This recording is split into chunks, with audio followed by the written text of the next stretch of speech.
Hooray! Hooray! Hooray! How are you? Good to see you. Good to see you. Bless you. This is the most wonderful fiscal guru that I know. I'm vastly pleased that he doesn't even say much speaks for your to knowledge, me. sir, It but go does, I ahead. tell you. But look at you. How are you keeping? I'm well. Good. I'm well. Thanks be to goodness. I'm well because I keep an eye on my health. And you know, when you get that old thing, the prostate thing, you need to keep an eye on your health. And if you do keep an eye on it, you'll be safe and you'll be all right. And that's the secret, I think, you know. Margaret Ritchie, she doesn't have a prostate problem, at least not that I know of. Southdown Westminster candidate, urging the Minister for Finance and Personnel to conduct an immediate review on rates increases, which she says will place the local business in jeopardy. She says, I've been contacted by numbers of business owners who have serious concerns about huge increase in business rates, which have had a significant impact on their ability to trade. So, ergo, we'll see a whole lot of bankruptcies immediately, according to Margaret. Well, to be fair, I'm not sure she's saying that. I think what she is saying is, and there's no doubt about it, I've heard it here in this area as well, that the whole new rating system is creating challenges. Like any system, whenever you have to take in the same money or more, if somebody benefits, somebody else loses out. Yeah, yes. Someone said to me that in business now, once upon a time, the rates were an add-on to the rent. Mm-hmm. Now the rent is an add-on to the rates. The rates are very, very high. Well, again, I think you have to look at what services you're getting and where you're getting value for money. But there is no doubt about it. Rates are in a very competitive business environment. They're in a very competitive cost environment. Rates, and particularly, we do have very high public sector costs here in Northern Ireland, and perhaps we need them. I don't know, but I'm just saying. You and I have talked about that before. We have, yeah, but people aren't really listening to us. No. You can't deal with that unless you take it at a strategic level. Mm-hmm. Yeah, it's a concern. I hear so many people talk. But I mean, you're there. You're at the hub of commerce in this area. You look after the needs and the requirements of your clients. Do you race into work with a spring in your step in the morning? Are you confident as we go forward? Do you see an optimism surrounding you? Yes. The day I don't run up that road with enthusiasm to work, I'll not go to it. I think that's a slightly different question to what you asked. Am I confident? I'm confident because I'm confident in my team. Yeah. If you have confidence in your team, then whatever challenges arise, you have to be confident you can address them. Now, yes, the answer to that is yes. Am I aware of what's going to happen around me? No. Yeah. But I am confident that whatever happens, we can choose the right response. And you're as you sort of lift the periscope on the top floor of the conning tower of the mill, and you look out across the ocean of commerce. You're seeing good things happening. Yeah, I think we phrased a theme about 18 months ago, 2 years ago, fragile recovery. Yes. And I think that is what we're seeing. There definitely are positive trends, but equally there are challenging trends. For example, the retail sector, there's no doubt about it, the weak euro has impacted the retail sector in Northern Ireland. Equally, there's been a common trend to those people who are doing business overseas from here outside the Eurozone area are doing particularly well.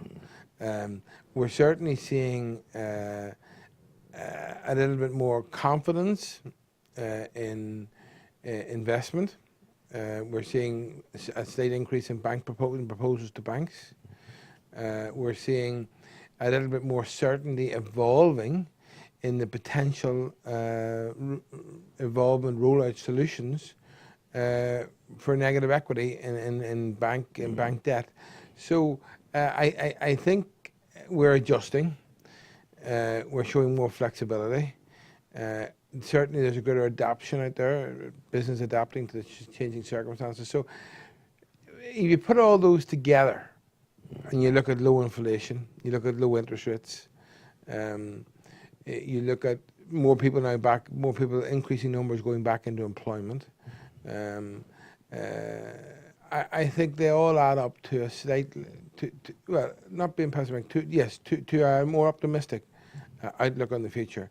I think the reason why we hedge those comments are that I think having come through what we've come through, we're all nervous about going back to rapid prices and rapid inflation. And I think the big lesson is we've all had to learn to live on less.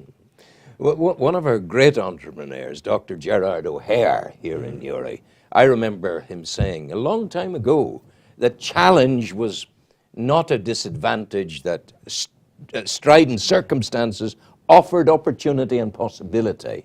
Now, he was on television last night on BBC, exemplifying that philosophy, because he has actually got enough money and done a deal with American backers in order to go forward and expand. And he's expanding right out of the recessional times. Look, Jared has always been a very visionary person, and the sector which he was involved in obviously took a lot of earthquake shatters at one stage. But, you know, the cream will come to the top, and somebody like Jared will observe the challenges and then devise a strategy to overcome those challenges. I think we're very fortunate in this area to have someone of Jared's strategic vision. And I think the fact that he's putting his money where his mouth is in terms of the major investment over at the Keys is very positive. But I think the message that he's saying is correct. There are a few people out there who'd be so arrogant to suggest that they haven't had difficulties over the last 5 to 7 years. Very severe difficulties. But out of every difficult situation arises an opportunity. And it's whether one, you know, it's whether one has the astute awareness to say, look, we cannot control what happens around us, but we can choose how we respond. Well, and whether one develops change thinking to change market conditions and responds accordingly, that is the differentiator between a leader and a very successful business entrepreneur and a person who keeps blaming maybe other people for all their problems. You see, O'Hare is not by any means as well, and this is significant, I think.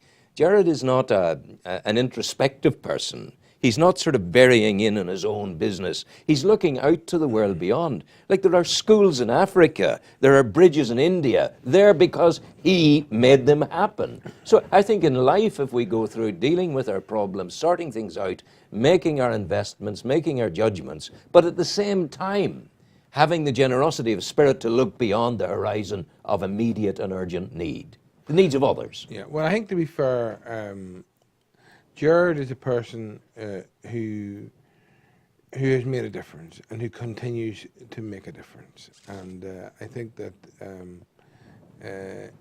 he is a very interesting person. He's a person who certainly has never been parochial to the extent that he hasn't observed and seen what was happening all around the world. And I think for any of us, that is a very good lesson, that we have to appreciate that none of us operate in business or indeed in life in isolation. And we have to look at the environment around us and to see, are there opportunities? Because, you know, the trends, whatever those trends are, whoever gets in early and spots them, whoever, more importantly, exits early, whoever, you know, I can think of another individual here in this area. You had him on your program, I think, Tommy O'Gorman. Yes, Tom was with us. He was a great fellow. Tommy's a very wise person. If you think. Tommy got out. Tommy very smartly got out of bank shares and a property maybe a year or two before it happened. And that's because Tommy is an amazing character in that he reads the papers. He educates himself every day on reading the papers. Knowing what way it's going to bounce. Because if you think about it as one who comes from media, ignore the subjective opinion, which you have to differentiate between fact and subjective opinion. The opinion columns are very good, but they are opinions. They are. But if you get to the hardcore technical or factual or economic analysis, you know the amount of time it takes to write one of those articles, to research one of those articles. So actually, if you keep writing those, you're keeping up to date. Absolutely. If you keep reading those, you're keeping up to date. Now, that's a very time-consuming thing to do. I must say, I had an economics teacher at school, the Abbey, long dead, Paddy Joe Kane, great man. We never used the economic textbook. He taught us economics through the Economist magazine. My goodness. Now, I didn't appreciate the time, but can I tell you, when I went on to university, the man didn't realize he was a genius. Because actually what he was doing was, he was applying theory that he knew and passing that on to us and interpreting the current economic thought in The Economist. Look, we, in the Abbey, we were reading The Economist every week. Goodness gracious. That's hard, that's hard to believe that. Yeah. You know, and this guy, I mean, he was an unsung hero. Yeah. We didn't realize the time. Let's go from the Abbey to China, the great dragon of world economic progress. They've been going forward. It's been a burgeoning economy over the last 5 years.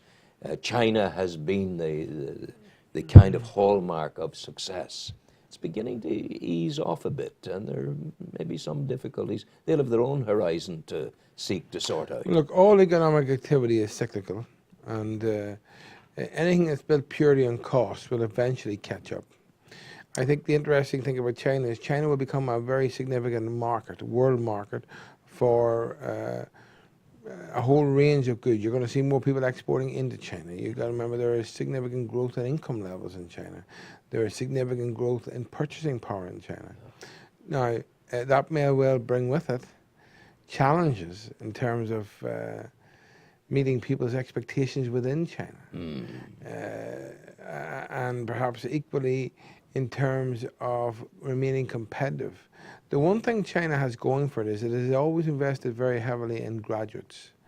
Yes. People are very well educated, particularly science graduates, and that will stand it, I think, in the times to come. But, you know, the China thing you're referring to, it isn't that it hasn't been forecast. It's been acknowledged. Of course. So You've spoken about it. The key will be here, getting is how people adopt to that changing environment. Yeah, their people, the workforce in China, I detect. I mean, I think you're going to see the better paid all the time. Yeah, the wages are going up. But I think you're going to see the Brazils of this world, the Indias of this world. There are emerging economies, and they will all ultimately. I think you will see the world economy will adjust. As well as exporting into these countries, and that's desirable. As well as doing that. Is there any way to what extent are we maximizing the potential of bringing them to us into our tourism economy? Well, again, I think that you can only do that as the trend evolves. Up to now, I think Chinese only in recent years were significant travelers. But I think, for example, the golf market. China is starting to show a big interest in golf, I understand. The Titanic is very interesting to China.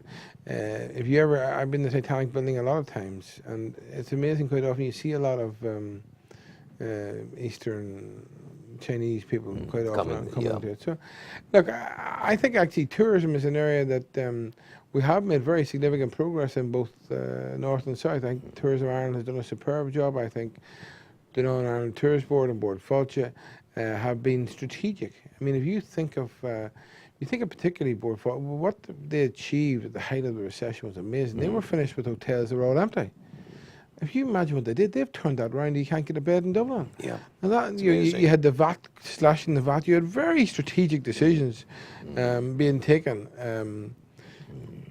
You mentioned, it brings me back to a name you mentioned a moment ago, but you mentioned Titanic, you mentioned Belfast there. Tom O'Gorman, who we're talking about, he has come up with this wonderful idea for a junior Dragon's Den, where young entrepreneurs, and we have one up at Violet Hill, who's the Europe, McNally, he's the fantastic. UK engineering entrepreneur in science. Now what Tom O'Gorman is doing, he's inviting people to compete for a pot of 30,000 to begin with, which he is actively funding along with Jim, the fellow from the mobile. Jim Finnegan, Jim Finnegan, the pair of them are there doing that, and they're pulling the science park in Belfast into it. So Youre is expanding, putting its arms around the likes of the science park and saying, let's do something to encourage our young people. Yeah, it's a very good model. It's a very good initiative that Tom's coming up with, and I think the Northern Ireland Science Park, I have to be careful here, I'm a director of the Northern Ireland Science Park Trust, but to be fair, they do very good work, and I think the fact that an entrepreneur who has achieved so much success as Tom has is willing to become more philanthropist and put money back in. And it's very encouraging that he's putting it into developing our youth and our youth's confidence in entrepreneurial and creativity thought through the science sector.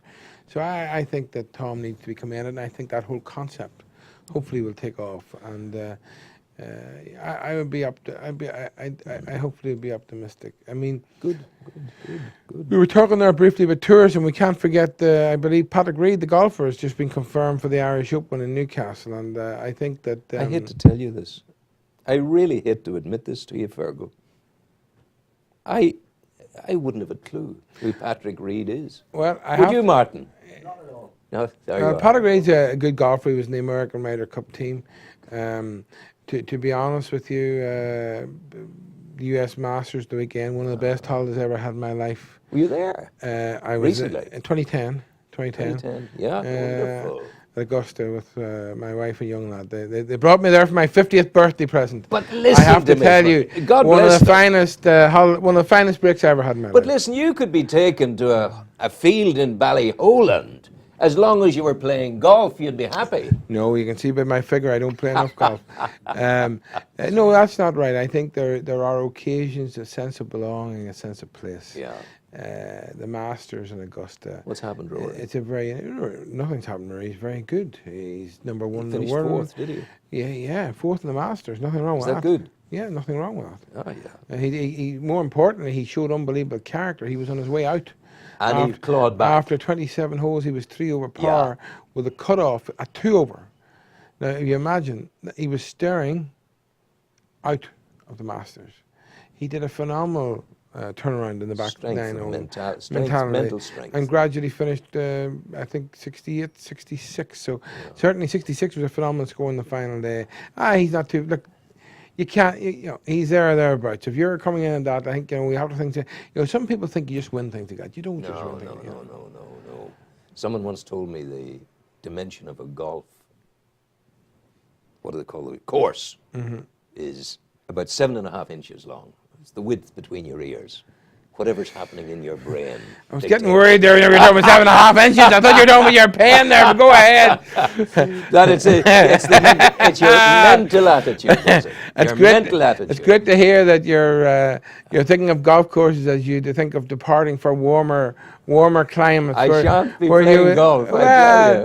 You may have to take an interest in golf to meet people. Yeah. Where you're going, Well, absolutely. But it'll be good because I shall be broadcasting back into Destination Youre. This is a marriage made in heaven, Destination Youre and Rowan. I look forward to that. I also think hopefully we're not worried. Don't worry about your pride if you decide to come back a bit earlier than planned. It's always good to know when you take the right decision and get back quick.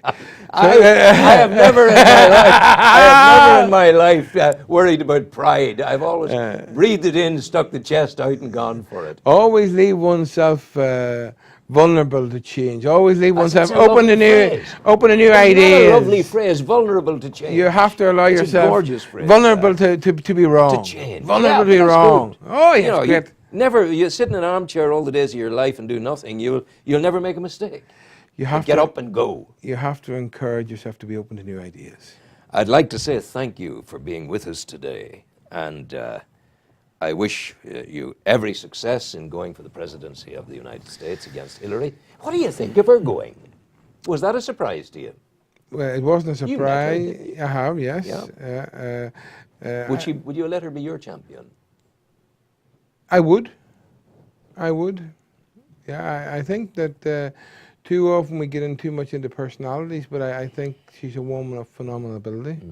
I think, unfortunately, America has started to look very inward-looking, and I think it needs a world statesperson, and I think she would bring that back. Now, whether the American people are willing to take a broader global view or think me, I think will be a test of them, but I think actually Barack Obama was very encouraging, but I think if you look at the last 4 years, he's nearly been forced to go all internal.